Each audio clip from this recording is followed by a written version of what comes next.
Okay, so thank you all for joining this session of the virtual seminars in economic theory. Today we have Simone Galperti from San Diego, who is going to talk about false narratives and political mobilization with Kfir, Eliaz, and Spiegler. And we thank our guest panelists, who are Gilat, Levy, and Andrea, Prat.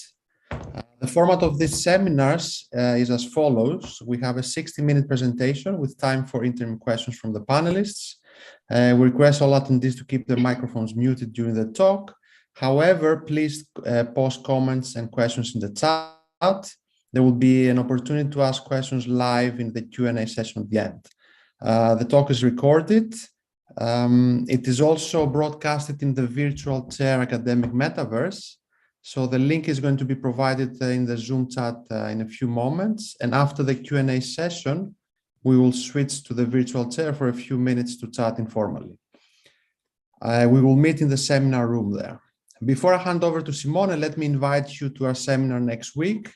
Maria Titova from Vanderbilt is going to talk about persuasion with verifiable information. And the guest panelists are Andrew Little and Elliot Lipnowski. As usual, you can find more information on our website and by following us on Twitter. So thank you, Simone. The mic is yours.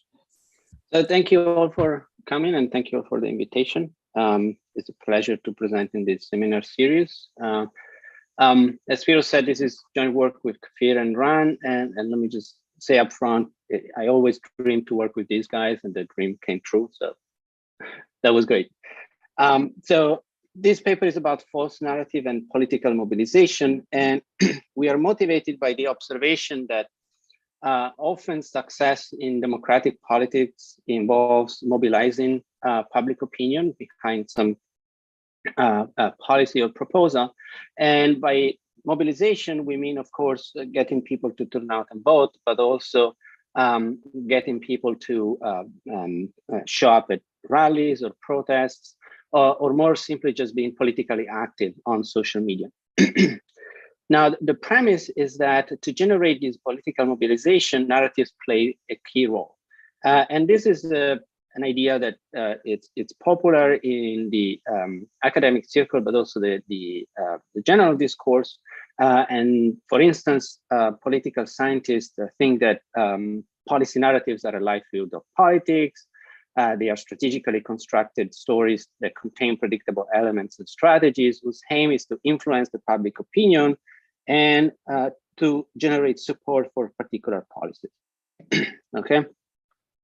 Now, in this paper, we're going to think about the narratives as causal models that attribute an outcome to specific causes. And given this, a false narrative is going to involve attributing the outcome to false causes.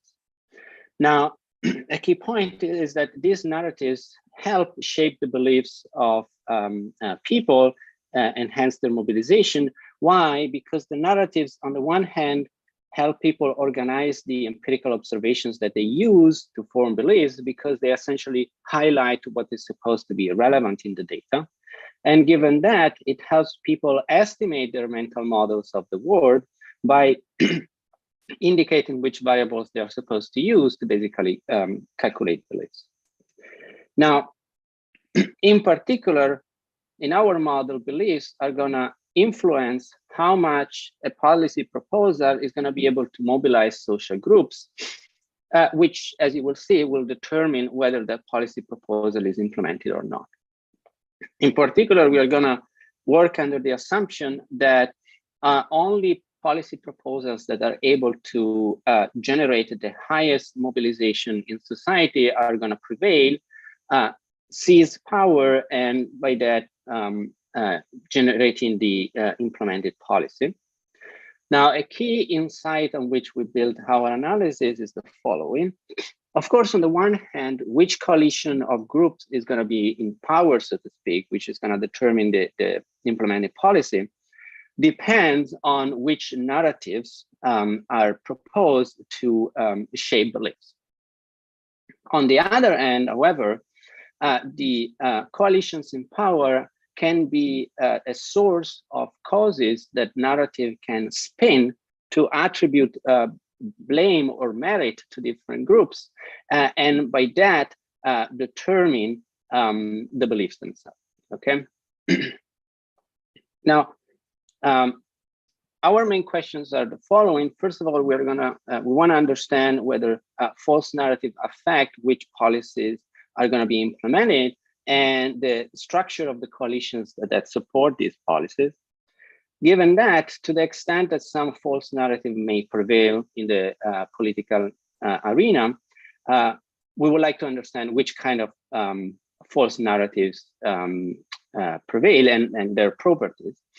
And finally, if possible, we would like to understand how political fragmentation or polarization in groups' attitudes affect both the use and the effect of false narratives. So before we get to the model, I would like to give you a taste of the forces that drive our analysis with a very stylized and simplified story. Please bear with me. This is just for illustrative purposes, and if some things are just assumed or not well defined, I will get to this later. So suppose that there are two policies, and L and H, and there is a public outcome Y, which can be good, 1, or bad, 0. For the story, you can think about this policy as either a low or high level of deregulation in some sectors of the economy in favor of a meritocratic system or competition. And the outcome can be whether we have economic prosperity or stagnation. There are going to be 3 social groups, and for lack of a better term, let me call them left, center, and right. Suppose that each group can be mobilized in support of a policy or just stay home. And first of all, let's assume that the left will never be, it will never be possible to mobilize the left in support of a high level of deregulation, whereas the right will never be able to be mobilized in support of a low level of deregulation. Moreover, let's suppose that both the center and the right can be mobilized behind a policy H if somehow these groups can be convinced to believe that such policy will deliver a good outcome with high probability. On the other hand, the left and the center can be mobilized to support the low level of deregulation, again, if somehow they can be convinced to believe that this is good for the outcome. And this last piece illustrates that in our model, there is going to be, for some groups, a wish to eat the cake and have it, in the sense that here the center and the left will be have this wish, have this desire of achieve a good public outcome, but at the same time implement a policy that may prefer because of some intrinsic attitude towards this policy. Now, given this, let's see what can happen. Suppose that we start out with a situation in which the true narrative prevails. By true narrative, what I mean is that it's a narrative that says the policy is the actual cause of the outcome, okay? Then with this narrative, the only policies that can gain traction, that can gain support, is the high deregulation policy, which is gonna galvanize the right and the center to form a coalition in its support. Now, when this happens, based on the previous assumption, the outcome is always going to be good, but it's always going to be economic prosperity in the time series of data that is observed. Now, with this in place, another narrative can gain traction. This is what we call the Nihilist Narrative. This is a narrative that suggests that the outcome is a consequence of some exogenous cause that is beyond the control of everybody. Now, if this is the case, and in the data the outcome is always good, it must mean that that exogenous cause is positive. And if that's the case, then this narrative can mobilize the left and the center behind the policies that they like best, namely the low deregulation policy, because they just believe that the outcome is going to be good no matter what. So why shouldn't they take the policy that they like best. Now, of course, when this happens, we start to see bad outcomes in the time series of data. So we start to see some mixed evidence. In particular, this is going to create a negative correlation in the data between a good outcome and the left being part of the coalition that is mobilized behind whatever policy is implemented. Given this situation, a third narrative can gain traction. This is a narrative that we call tribal and has the flavor of scapegoating, because roughly speaking, it says, look, the outcome is going to be good when the left is not in power. Okay, so given this narrative, now the center can be mobilized again in support of the law deregulation policy, based on the idea that the only thing that is necessary to get a good outcome is to kick the left out of power. It's their fault if the outcome is bad, so why don't we kick them out and things are going to be good? Okay. Now, in both the denialist and the tribal narrative allow these groups to basically have the cake and eat it, which is what they want.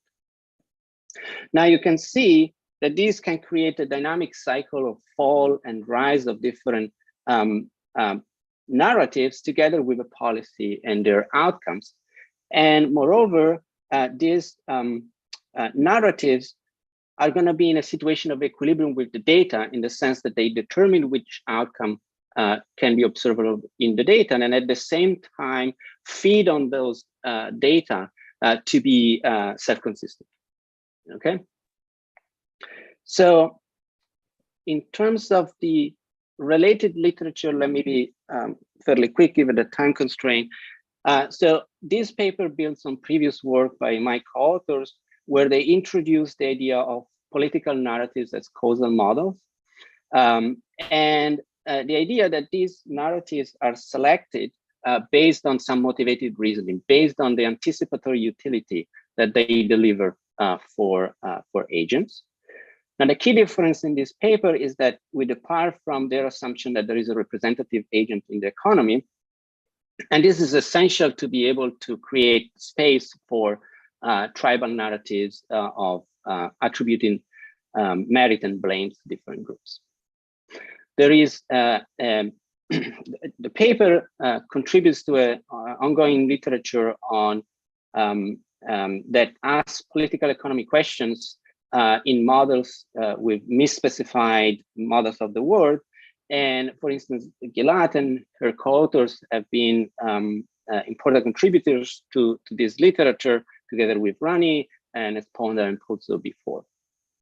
And finally, I want to point out that there is a connection between what we are doing here and retrospective voting in multi-party systems. The connection is that retrospective voting is based on the idea that voting decisions focus more on who was in power rather than what was done, which is a theme of our idea of false narratives. On that, okay. can I actually ask you, Simone, on that? So yeah. the example was, I think, very clear. So if we go back to the example, the key blame narrative relates to the fact that the outcome was good when the left was not in power. So you're not thinking about narratives such as the outcome is bad when we execute action L, for example, right? You're not relating, it seems that you're not allowing for narratives to depend on actions. No. Yeah. We will allow them, but we will see that only some narratives that focus on the action will be successful, and only some narratives that focus on who is in power will be successful. And it's part of the core of the paper to figure out which are successful. Okay, good. I have another question on the example, because it's very useful to understand the rest. So in the example, you kind of talk about a dynamic cycle, but then the paper looks at a mixed strategy equilibrium as well as a static equilibrium. That's so here to clarify the outcome we should be thinking of. One of the outcomes we should be thinking of is a mixed strategy equilibrium where all three these narratives happen with positive probability, right? Yeah, And we also showed that mixed strategy is the limit of this process. Yeah. Okay, so unless there are other questions, we can jump into the model. So it's very similar to the example. There are two policies, low and high. There is the public outcome, good and bad. We're going to assume that the outcome depends exclusively on the policy in a deterministic way. It's good if and only if the policy is high. In the paper, we allow for the possibility that there is a probability that the outcome is good when the policy is high. Doesn't change much in the analysis. So for the talk, I'm going to abstract from that. As examples that you can think about, the good policy could be deregulating parts of the economy. The outcome is economic growth. The policy could be whether you have a hawkish stance or a dovish stance on international relations, and the outcome is national security. The policy could be fiscal discipline, where the outcome is low inflation. And finally, you can think about the good policy as introducing a carbon tax, and the outcome whether CO2 emissions are reduced or not. There are going to be different social groups, 1 through n, and we're going to think about the coalition as just some non-empty subset of these groups. Just for bookkeeping in the rest of the talk, let me define this variable x. So if you take the pair policy and coalition, so a subgroup of a subset of groups, we're going to denote by x sub 0 of this pair the policy itself, and x sub I whether group I is in the coalition or not. This is just a way for us to record whether group I is in power or not when we interpret the coalition as being the ruling coalition, the prevailing coalition to determine the policy, right? So given this, a narrative is going to be simply a subset of the list of observable variables, namely the policy and whether each group is in power or not. Okay, and the idea is that the narrative highlights specific variables in the observable data and claims that those variables are the cause of the outcome. More specifically, beliefs are going to be constructed, beliefs about the outcome are going to be constructed by Bayes' rule, just conditioning on the variables that are highlighted by the narrative. And I'm going to have an example in a little bit to show how it works. For example, a true narrative is a narrative that highlights the policy, namely the dimension 0 in the observable variables. A nihilist narrative is the narrative that doesn't highlight anything, and this is interpreted as saying, well, the cause in driving the outcome are outside the model. They are beyond everybody's control. And a tribal narrative is a narrative that highlights the power status of the different groups. And the idea here is to attribute the outcome to whether specific groups are in power or not. Okay. So again, can I ask something related a bit to what I asked before? So a lot of people would think, or political scientists would think about narratives as perhaps related to ideologies. So what would be an ideology in the model? Possibly, because typically you don't think about ideology something that relates to tribal narrative, but you think about ideology something that relates to policy variables and outcomes. So ideologies here would be the true narrative and the false narrative about action L. Perhaps would you think about an ideology as shaping the intrinsic attitudes of the groups to the policies? Because that's something that is going to come in a second. I mean, I think potentially people who think about ideology is something that, relates to how policies can produce outcomes, which is a subset of the narratives in your model. It's just that, it's a bit limited. It's only two narratives can be considered here as ideologies. Yes. So if narrative is the how policy affect outcome, in this model, it's very limited. That we are just allowing for one essentially. And the only non-policy elements that could affect outcomes are the identity of particular groups that are in power. You could think about Yes. other elements, non-policy related, observable that could affect the outcome as well if you don't have them at the moment. Yes, so at some point we started to think about multiple dimensions, so multiple issues, and so a narrative could be emphasizing some issues over others. But we realized that that was kind of crowding out the theme of tribal narratives, so we decided to focus the paper on that. But it could be a next step. Very good. So can I have a question here? Yeah. About the word attributing. So is this a belief that agents will have, and then based on that make a decision? And can you have, belief in two of those narratives, for example, 50-50?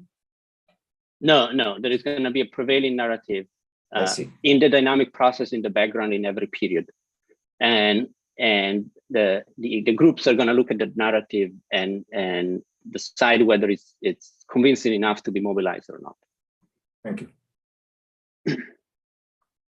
So a platform, we are going to call a platform a triple that involves which policy is proposed, which coalition is proposed, and the narrative that is supposed to go with them.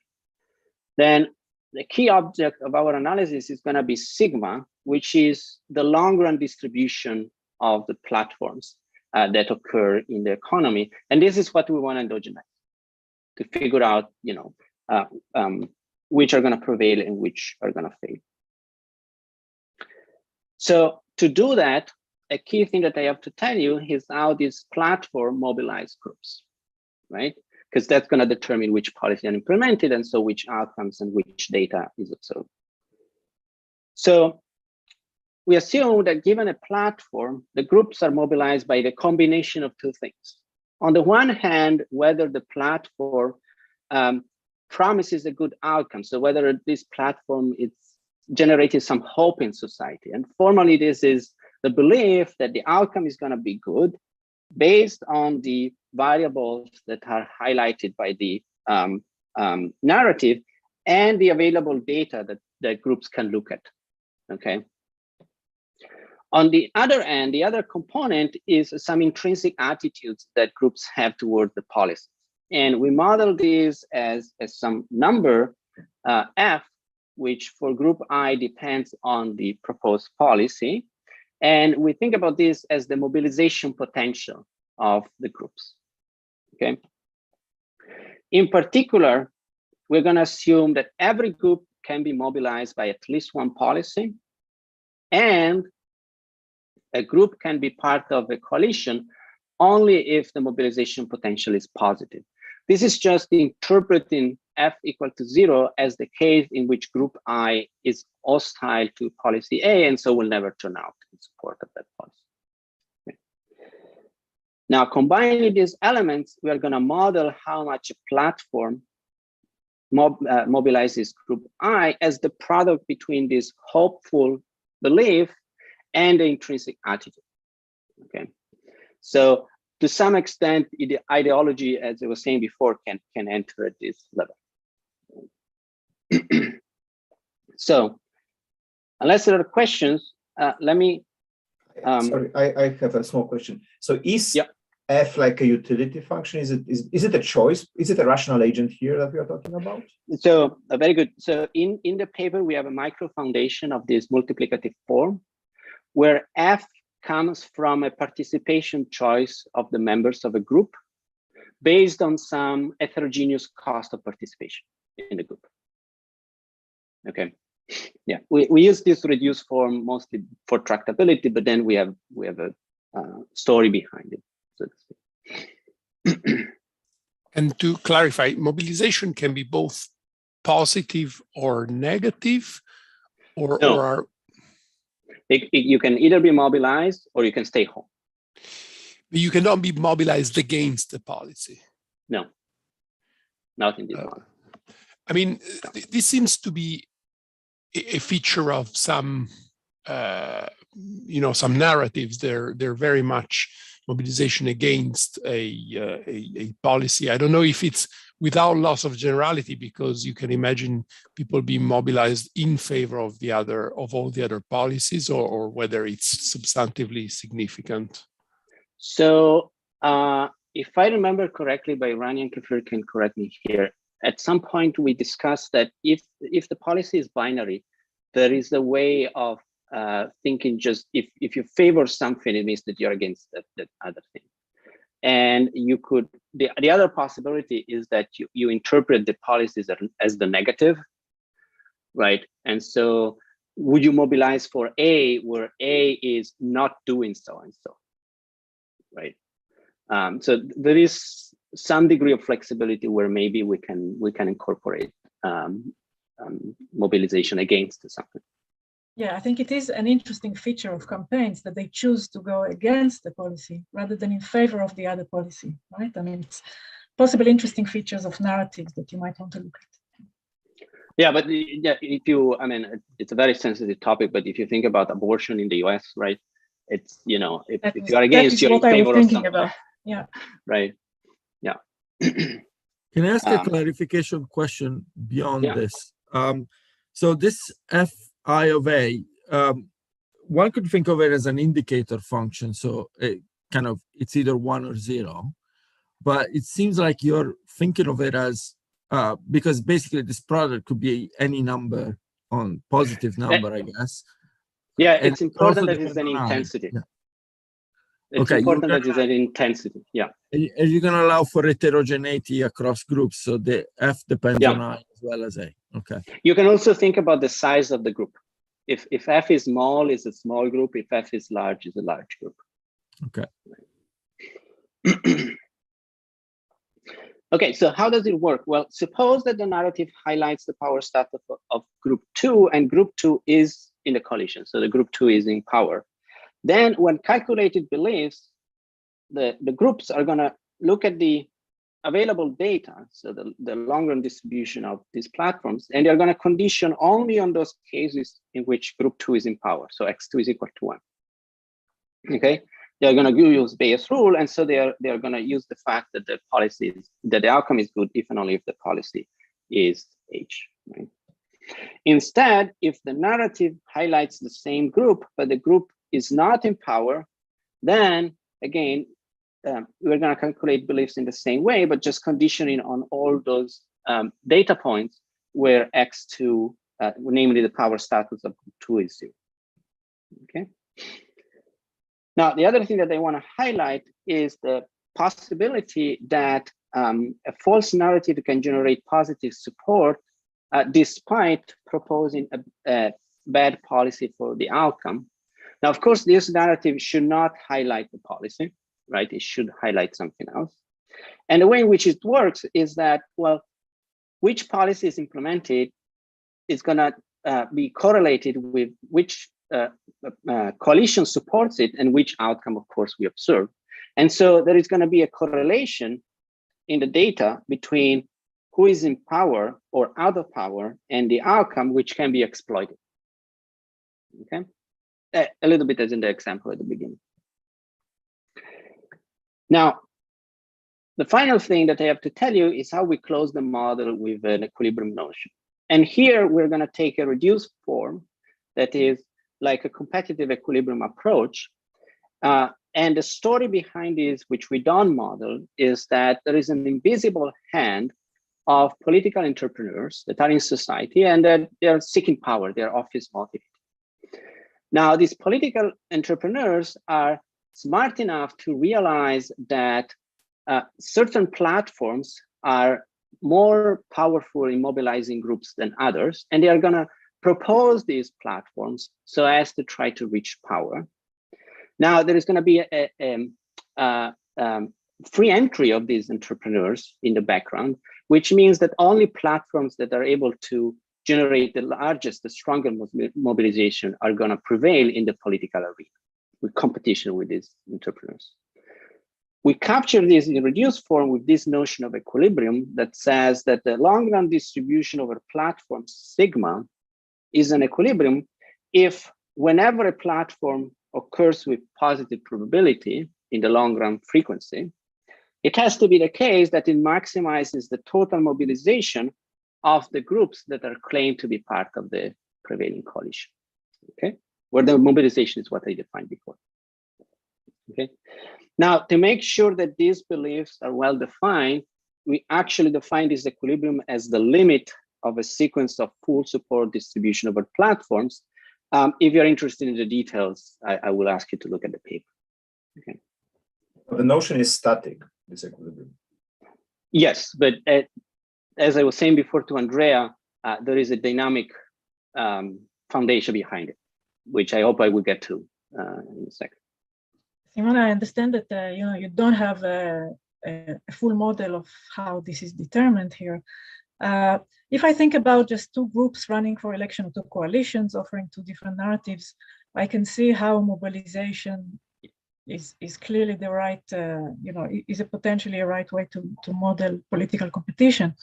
Once I think about more than two, our political competition models are more complicated, and it's hard to, it's hard for me to see something to rationalize it, rationalize mobilization in such an environment beyond a completely reduced form approach. I mean, it would be nice to think about it, and maybe when you think about the dynamic version is something that relates to the share of the time that each group is in power or something of that sort. Yes. But I think it would be nice to think about with more than two groups, why mobilization could be a good way to think about resolving political competition.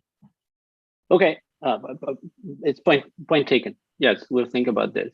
But in terms of the dynamic process, it's really the frequency. You will see. Okay. That in the long time series, it's going to be the frequency that they are in power. And there is going to be, this, if it's 50-50, you can think about, oh, these groups alternating, these coalitions alternating power, one after the other. Okay, so let me, to illustrate how the model works, let me go through an example, which, kind of refines the discussion that we had in the very beginning. There are three social groups, left, center, and right. Again, the story is that the outcome is economic prosperity, the policy is the regulation favoring competition. And as we move from left to right, the intrinsic attitudes, the F, are more positive in favor of deregulation. So formally, the function F that I described before has this property.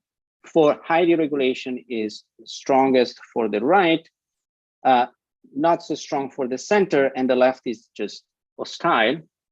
And for low deregulation, so clientelism and keep things as they are, the left is most attached to that policy, the center a little less, and the right is just opposed, okay? Moreover, let me assume that the center has a sufficiently strong wish to eat the cake and have it, in the sense that the preference for not reforming the economy is sufficiently strong. Now, in this case, in equilibrium, there are going to be three policies in three platforms in the support. There are more platforms that are possible, but those are just going to die out. As in the initial example, there is the true narrative that supports the good policy H with center and right in the coalition. There is a nihilist narrative that mobilizes the center and left behind the bad policy. And then there is the tribal narrative that suggests to just kick the left out of power, but still continues to implement the low policy.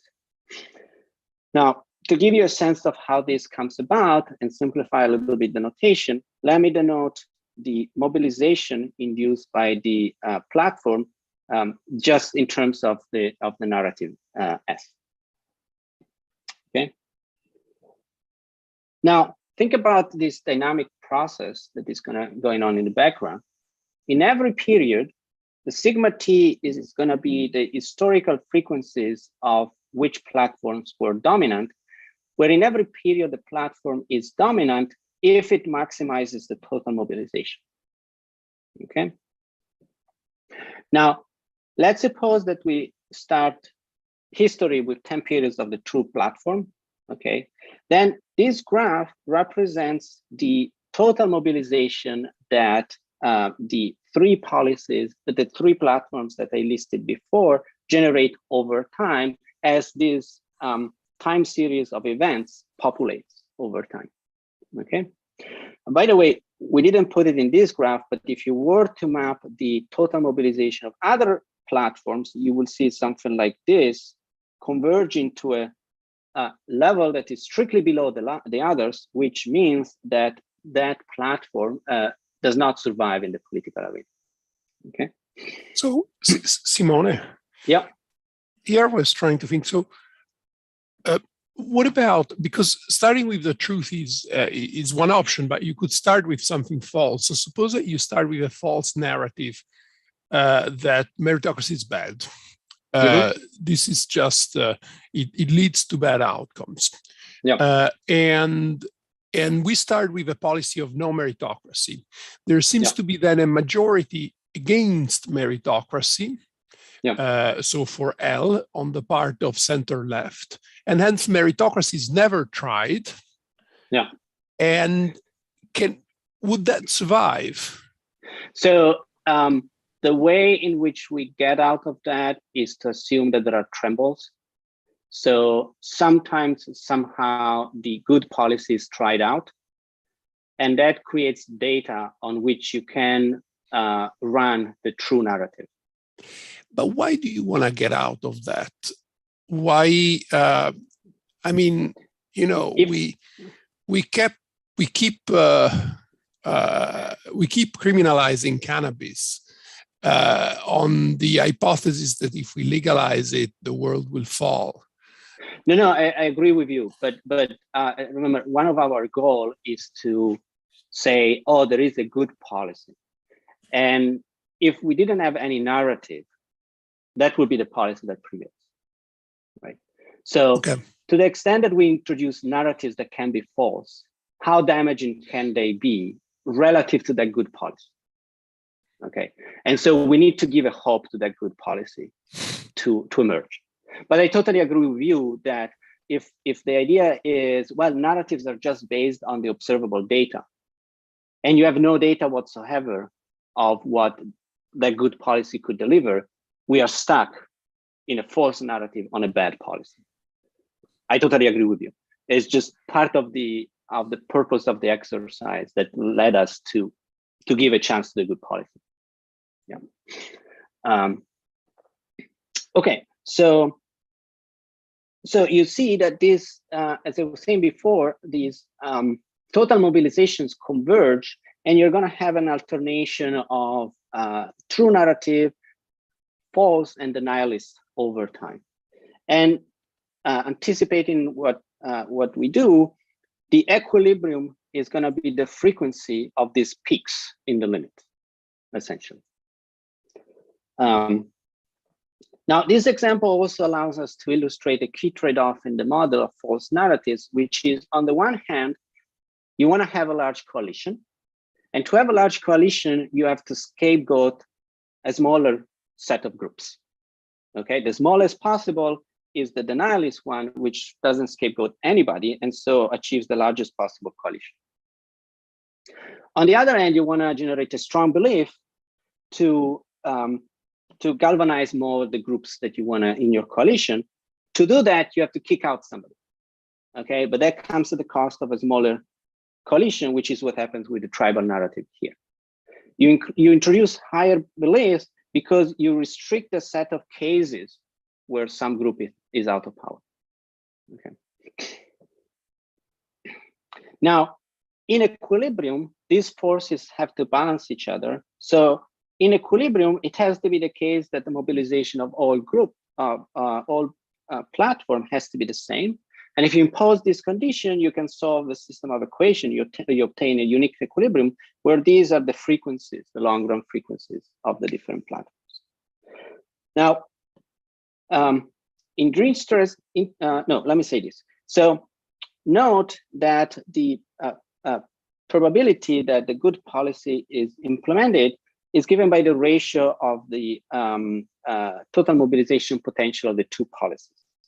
It turns out that the same is true if you have a model with a single representative agent, like in the previous paper by Rani and Kfir, which leads to the question, well, is the tribal narrative having any effect on the probability of the good policy and hence the good outcome, which is what I was discussing before with Andrea. It turns out that it is relevant, and anticipating a little bit what comes later, we're going to show that if you have political fragmentation that goes beyond this left, center, right case, that's going to lower the probability of the good policy and hence the good outcome. Or if you have more polarization, which we can capture with appropriate changes in F, that's also going to lower the probability of the good outcome and good policy and good outcome, which illustrates the importance of going beyond the representative agent assumption. Okay, unless there are questions on how this works, I can tell you more about the general results that we derived in the paper. Just as you mentioned it, and I don't know if you have time to talk about fragmentation. So you say fragmentation can lower the outcomes. So sometimes it will and sometimes it will not. Yes, it's non-monotonic. Okay. Yes. One thing that we want to highlight is this subtle effect of fragmentation. Mm-hmm. You could have a more fragmented society than left, center, right, and have a strictly lower probability. And you can have a super fragmented society where every group can be scapegoated, and the probability is maximum.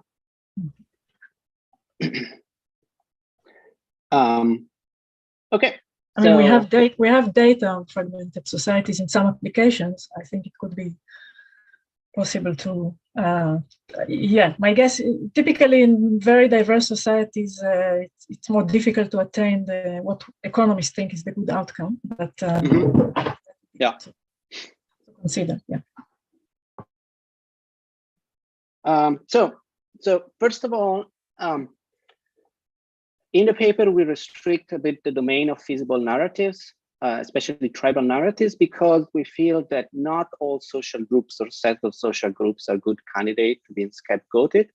The idea being that if a social group doesn't have direct political representation, there isn't really data that is observable about their being in power. And so a narrative that attributes blame or credit doesn't really have a ground on which to grow. And also, we want to capture the fact that some political systems are more tribal than others. So Rani and Kfir tell me that Israel is very tribal. It's very divided in different groups, as opposed to potentially the US, where you have a very clear two-party system where you kind of have to have beyond, you have to be beyond one or the other. But there are in smaller groups. Italy is a little bit more like Israel, I guess.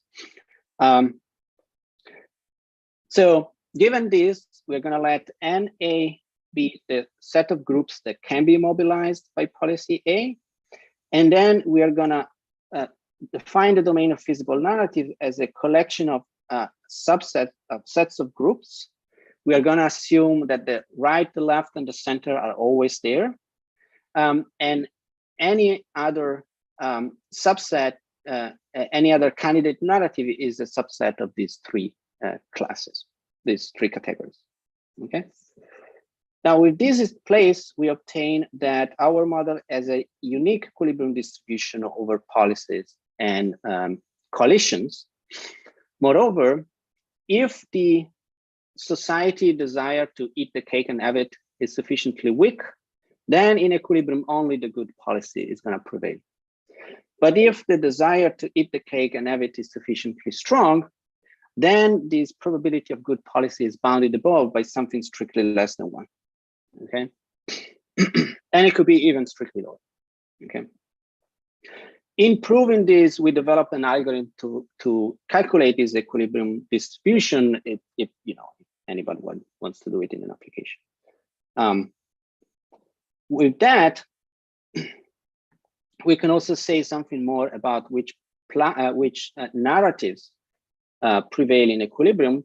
And to do so, we are going to refine a little bit the equilibrium by assuming that if you have two narratives that are equally mobilized, we're going to favor the true one if it's one of the two, or if one of the two is simpler, we are going to favor the simpler one, where by simpler we mean the conditioning number of variables is smaller. It's a smaller set. So if a narrative uses variable 1, 2, and 3, and another narrative uses variable 1 and 2, and the two generate the same conditional beliefs, we're going to look at the one with 2 variables, because essentially the third variable is an irrelevant cause. Okay. With this refinement, there is a unique refined equilibrium. Moreover, the platform based on false narratives in equilibrium always have the same structure. They highlight groups that are opposed to the good policy in terms of their intrinsic attitudes. Okay, and everybody else is going to be kept in the coalition. So this is what led us to interpret these narratives as exclusionary tribal narratives, because they are based on attributing the good outcome to keeping some groups out of power. The story, that things are good in the example when the left is out of power. Now, perhaps surprisingly, inclusionary tribal narratives that attribute merit rather than blame don't survive this refinement. Okay. They're not going to appear in equilibrium. And I would like to give you an intuition for why that's the case. So why exclusionary tribal narratives work? Well, first of all, as we were discussing before with Andrea, the true narrative has a chance of prevailing and will prevail sometimes in this model. Now, given this, the opponents of the good policy are just going to stay out. So in the data, you're going to have a positive correlation between good outcomes and these groups staying out of power.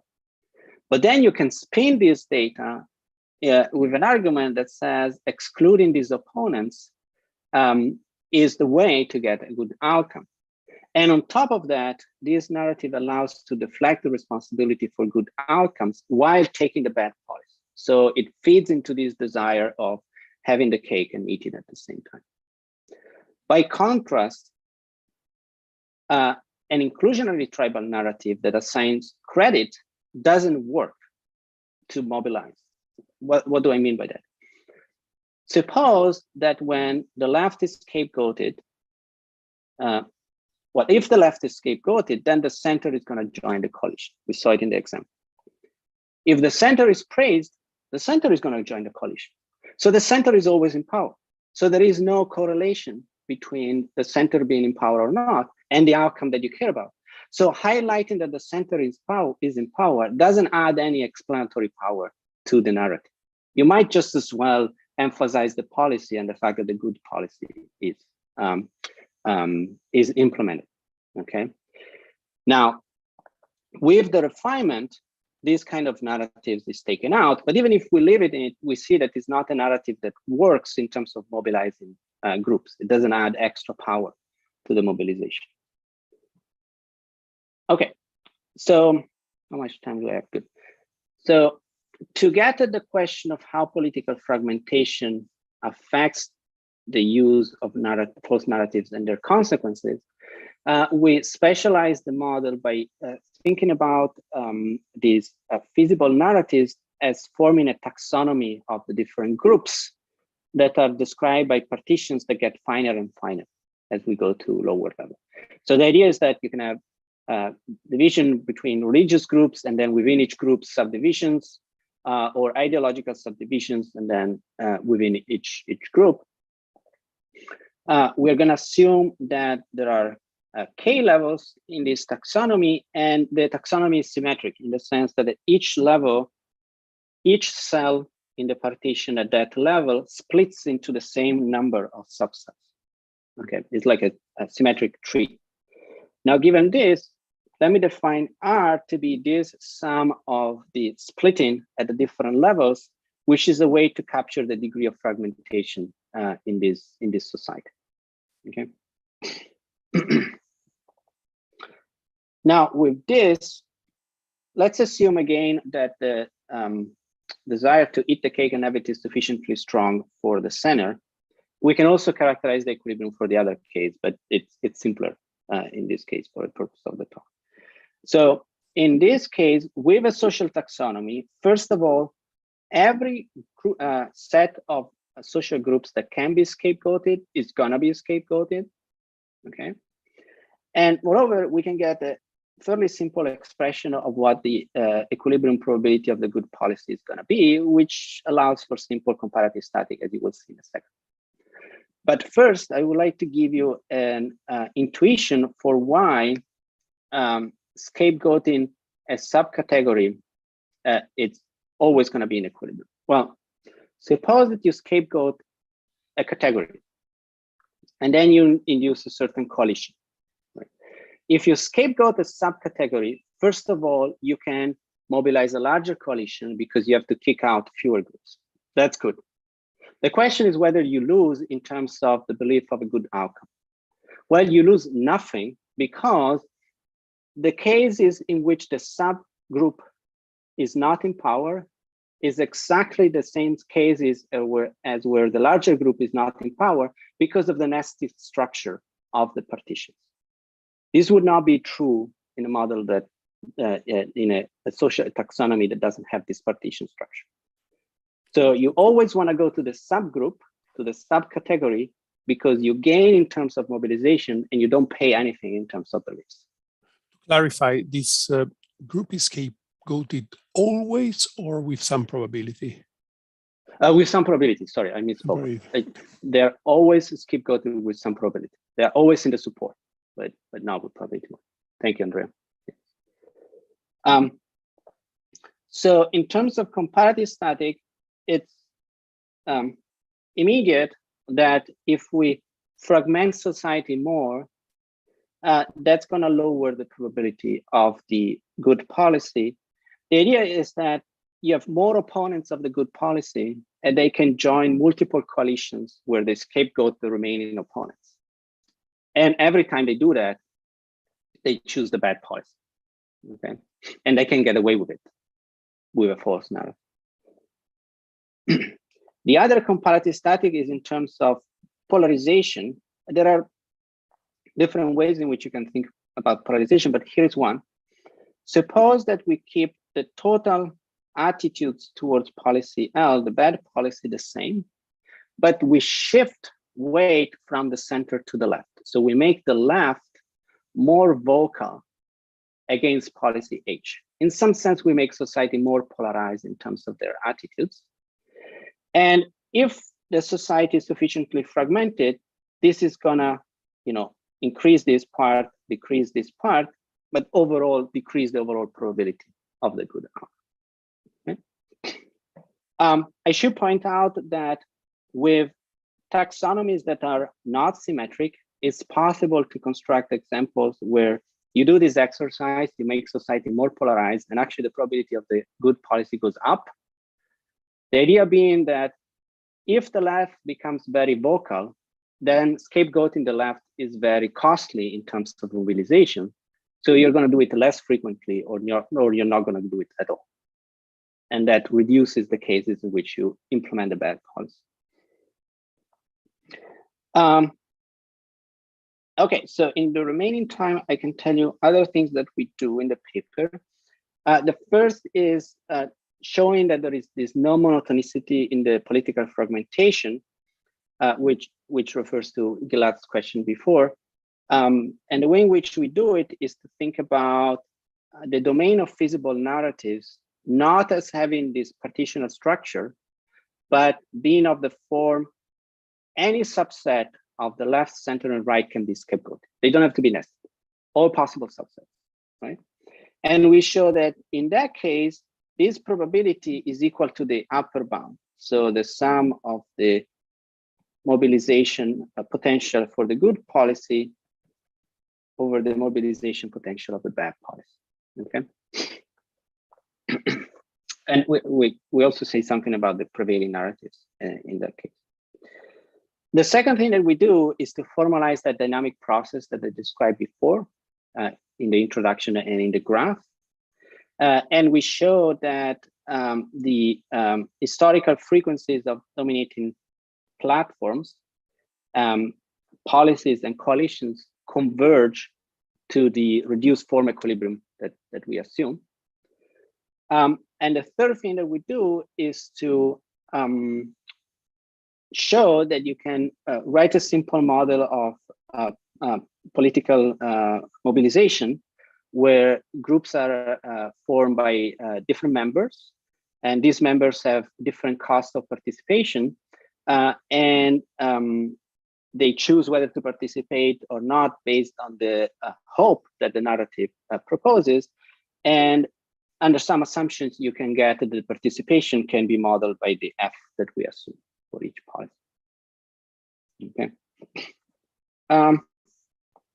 So to conclude, what do we do? So we show that false narratives can become a glue that keeps together and unites coalitions around suboptimal policies, namely policies that will never be chosen under the true narrative.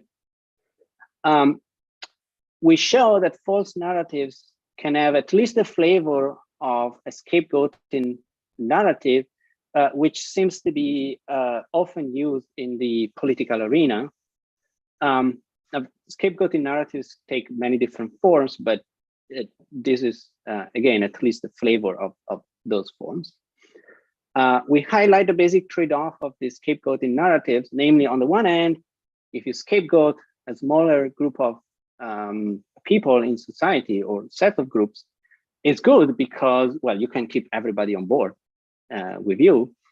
But on the other hand, scapegoating a smaller group weakens the correlation between the outcome and who is in power, which you want to exploit to mobilize groups.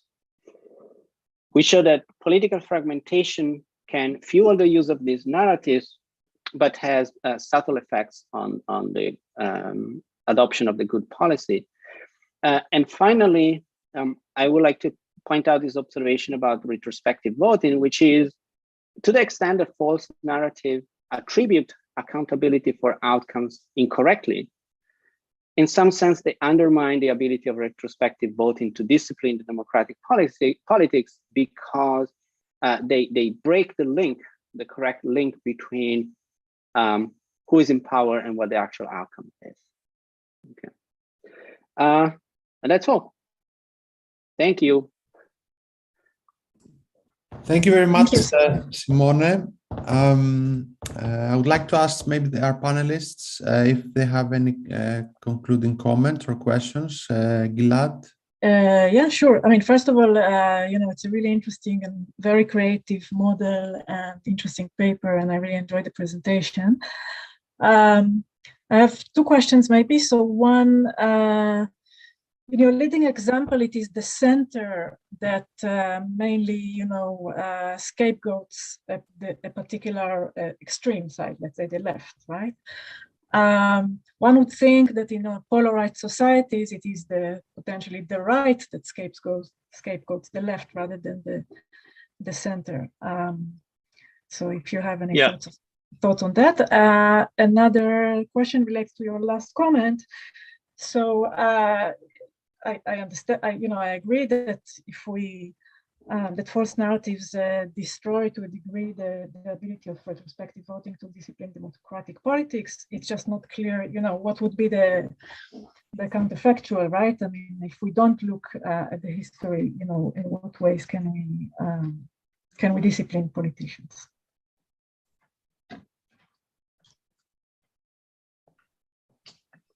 Yeah. I mean, to some extent, our results can help you a little bit think about when this undermining effect is present or not. So, for instance, if you have, what I was saying before about the polarization, right?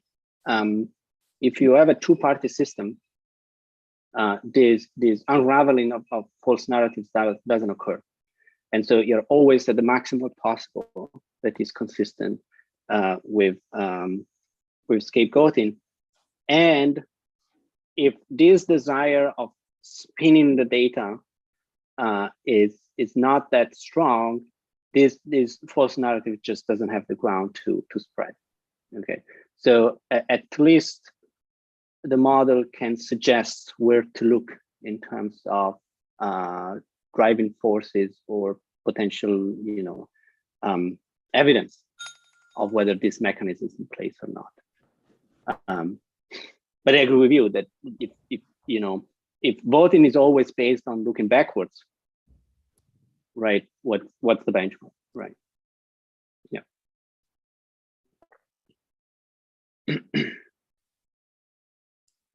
And Andrea, do you have any comments? Yeah, three quick comments. So, well, first of all, I think this is super interesting, and it's a very rich framework and already gives you very interesting conclusions that can explain stuff we observe. The first one is your mobilization framework somehow seems a little bit relating to probabilistic voting. And so I'm wondering if you can establish a formal connection so that thinking, because often, probabilistic voting is a way of bringing preference intensity back into the political process. And so I'm wondering if there's a relationship there, and if so, if we can make it explicit. Then the second one is a bit perhaps more philosophical. So you begin with your truth is that outcomes are determined by policy. So you assume that the truth is not tribal and is not denialistic. I would be very interested in knowing what happens if the truth is tribal. We just had an election in France, and we thought that Marine Le Pen going to power, the National Front going to power, would be a tragedy. It would not be a tragedy so much because it's of the policies they would implement, but just because of who they are. And I'm interpreting a narrative that I think it was very prevalent back then, and maybe this narrative is true. And so it would be interesting to see what would the equilibrium be there, and whether you could, in that case, some political forces would be excluded forever. Yeah, go ahead. I wait for the last one, then I ask. And similarly for denialistic stories, so maybe the truth is that nothing matters in a particular policy arena, and you cannot do anything about that. And whether instead you have other narratives that survive, that are sort of narratives that are more hopeful, and they tell you that something can happen. So I would be interested, as I was hearing, I was interested about that. Yeah, go ahead. I just, you said for Le Pen, it's just because who they are, right? That the outcome is going to be something just because who they are. And yeah, exactly. So that was a prevalent. Can you elaborate on that? That was, I think, a narrative I'm interpreting. It was a narrative was that people were not worried about Le Pen going to power because of specific policies, because she hadn't announced much, and they were worried because of who she was. So it was a tribal narrative. And I would be interested in knowing what would happen to your model if you assigned the value of truth to that narrative. So there is a world in which, a particular set of people going to power would be bad per se, not for the policy they implement, but because of what they would do to the political system. And so I was interested in knowing whether that can be accommodated in your framework, and what that would lead in terms of equilibrium. Mm-hmm.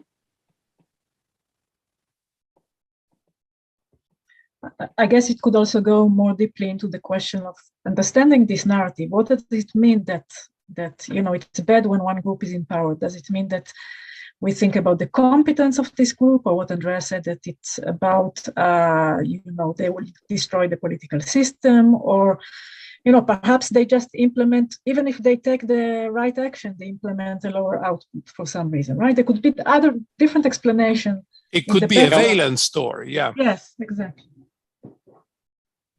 It could be that they destroy completely the discourse. Maybe they would change the way society is fragmented, right? I mean, there are many ways to think about, it's bad that we have this particular group. Yeah. I agree. I'm just think, a simple way to do this is to reinterpret the policy, right? The A, right? The A is what you do to the political system, and the outcome that you care about is the political system. That it's a cheap, quick way to bring it back to the formalism that we have, right? And you have, well, why those groups are bad and they're going to do that because of their F. So if they're in power, they're going to do that, right? It's a little harder for me to, or you could have as you were saying, the ability of the different groups of delivering the good outcome conditional on the policy. The policy stays the same, but they have different competence of getting it right. Right? Doing something much simpler. Say that the tribal narrative is true. This is the truth. Yeah. I think the answer to a lot of those questions is just adding a state of nature to the model. So that would also answer Gilat's question about maybe the right wing is scapegoating the left. This, you would be able to get that if sometimes sometimes the good policy is the right wing policy and sometimes the good policy is the left wing policy. And that would generate the richness in the model that will enable the right wing sometimes to say, okay, I want to take the left policy, but I prefer to scapegoat the left. We didn't allow that in the model because we didn't assume that state of nature. So the right wing is defined as the group that would never support the left wing policy, and the left is defined as the group that would never support the right wing policy. So this would easily be, in principle, conceptually, it's easy to accommodate that with the state of nature, just as it is conceptually to accommodate the possibility that maybe it's about competence, for example, that some probability, the competence is what matters for the outcome, and maybe some groups are more likely to produce competent candidates than others. So conceptually, it's very easy to do that. Of course, the question is whether you gain in terms of tractability. I mean, the question is the cost in terms of tractability and what you want to highlight. So we still don't know how to do that in a way that is tractable. But I don't think that there's a problem in principle in terms of the frame. Can I ask another question? I mean, it's a pain to model different political systems, and you don't even model one political system. You have an ad hoc, reduced form representation. But the examples you gave, and when we think about scapegoating, so you thought, one example is Israel, in which, it's very fragmented in terms of the different groups and potentially lots of scapegoating compared to the US, just two parties. So I think given that you do have a model in which, you can think about forming coalitions, it may be worthwhile to think about the importance of the political system that enters into that, because it can also relate to the comparative statics about the usefulness of accountability and whether retrospective voting is very harmed by the system or not. So if you want to think about, seriously thinking about the political application, implications to different systems, I think it could be worthwhile to do that. Thank you. So any questions from anybody else before we go to the academic metaverse? I'm kind of reluctant to ask a question because I think I'm going to repeat what's been discussed just now. But I was thinking about your model, and it seemed to me that you were basically doing this model where the implicit assumption, if you wanted to try to microfinance, is the only thing that matters is the policy you choose. It doesn't matter what the quality of the people that implement it. So the quality is irrelevant, but you can blame it. So there's like, so nobody, and the voters, the parties don't understand that the policy is the only thing that matters, and think it's possible that quality matters, whereas in fact it does not, right? And that's what you guys are essentially assuming. So here, what I think is being suggested is, let's try to see whether it's possible to allow for all the possibilities, that quality actually is maybe the only thing that matters, and the policy doesn't matter at all, the other extreme, or anything in between, and then think about what happens then. I think this is, and I mean, there's plenty of literature that does this, that, you know, policy is a combination of quality and, you know, these two dimensions, where it is and how you implement it. So I think that would be quite natural to do. Yeah, but I just repeated, in other words, what was being said. Yeah. Thank you.